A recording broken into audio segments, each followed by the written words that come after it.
Il était une fois dans la ville de Foix une marchande de foie qui disait: Ma foi, c'est la première fois et la dernière fois que je vends du foie dans la ville de Foix. Let's break down all of the different ways that foi is used here. Every single time foi is used, it is a completely different word, but sounds exactly the same. So the first part is il était une fois. Il était une fois is used a lot in stories and storytelling, and it means once upon a time. So, il était une fois is a really good way to start a story. All right, the next one is dans la ville de Foix.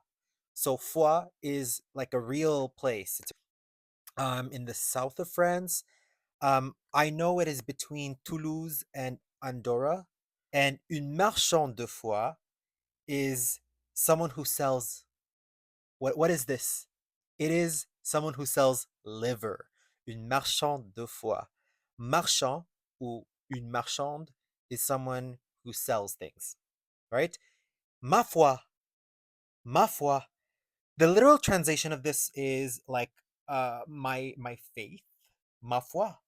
Um and it's like in English my word, or like it's like I must say. I must say. Yeah, so c'est la première fois et la dernière fois.